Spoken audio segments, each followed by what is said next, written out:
Veja os Estados Unidos hoje. Ele está numa situação econômica melhor do que estava no começo do governo Biden. Talvez teve pandemia lá atrás também.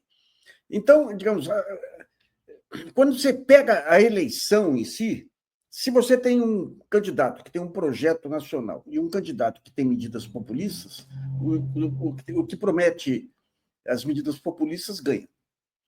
O que ocorreu nos últimos tempos foi um desmonte da democracia e o pessoal progressista, não gosto de falar esquerda porque é um arco mais amplo.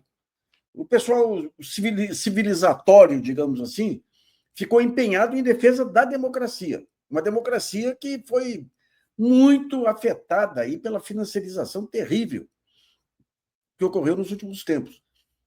Nas últimas décadas. Né? E daí quando você tem a campanha política, o que acontece? Você pega, por exemplo, o Trump.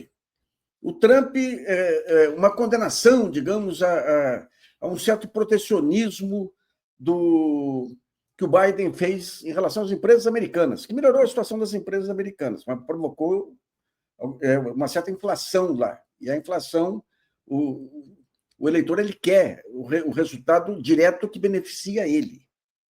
Então é complicado, porque um país, para conseguir virar o jogo, ele exige, em alguns momentos, estadistas, dentro de uma democracia, né?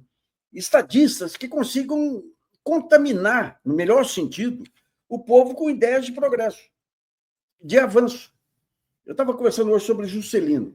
Eu escrevi a biografia do Walter Moreira Salles. O Walter Moreira Salles foi embaixador do Juscelino em Washington, teve que negociar com a FMI, uma negociação pesada com a FMI, que o Juscelino era absolutamente indisciplinado nas contas fiscais e nas contas externas também.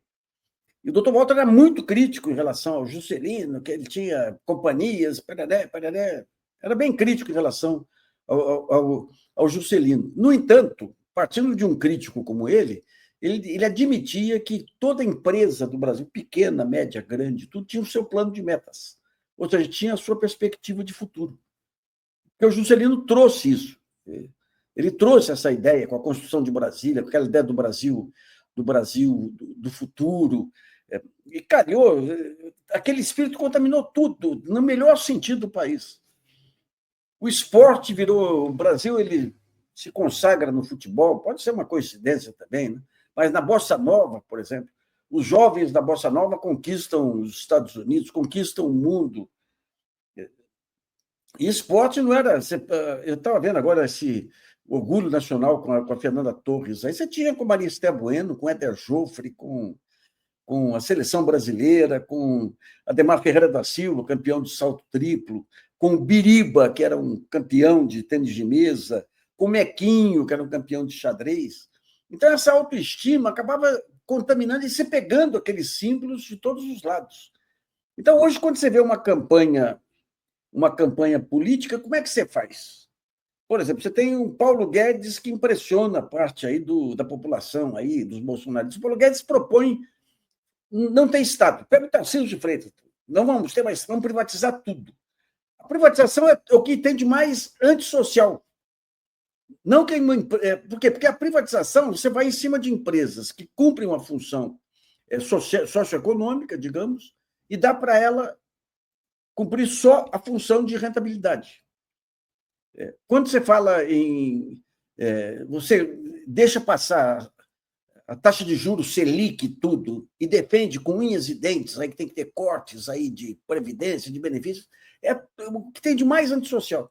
Você pega o Trump ele vai acabar com os planos de saúde populares lá, vai reduzir imposto das grandes corporações, vai fazer o governo mais antissocial possível, sem contar a questão de deportação de imigrantes. No entanto, como uma reação contra a inflação do Biden, as pessoas votam no Trump sem racionalizar.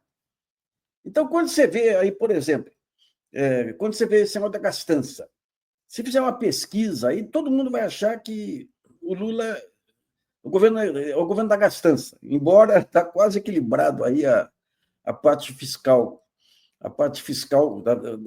do déficit primário aí. E quando você. Se pegar a população toda, aí você é a favor de reduzir a gastança? Sou a favor, sou a favor, sou a favor. Porque é um símbolo, gastança.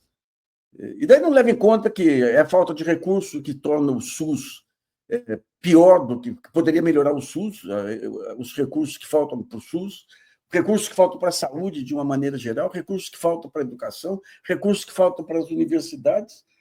Ou seja, um Estado que está à míngua, por conta do que foi feito nos últimos tempos e por conta da apropriação do orçamento pelo Congresso. Mas se pegar a população, é a gastança. Então, como que se age? Outro dia eu publiquei um artigo do grande guru do Partido Democrata, o cara que planejou a vitória do Clinton, a primeira vitória do Clinton, e o que ele falava lá? Ele falava que é a economia estúpido. Então não adianta vir com grandes formulações. Por quê? Porque você tem uma população. Isso aí tá claro hoje, quando você pega a Europa, quando você pega esse avanço da ultradireita, uma população muito ignorante, nesse sentido, de que não consegue ver relações de causa e efeito. Ela quer só saber daquilo que afeta diretamente a sua situação. Geração de emprego, mas não emprego hipotético, aquilo que entra direto nela, como foi Bolsa Família, por exemplo.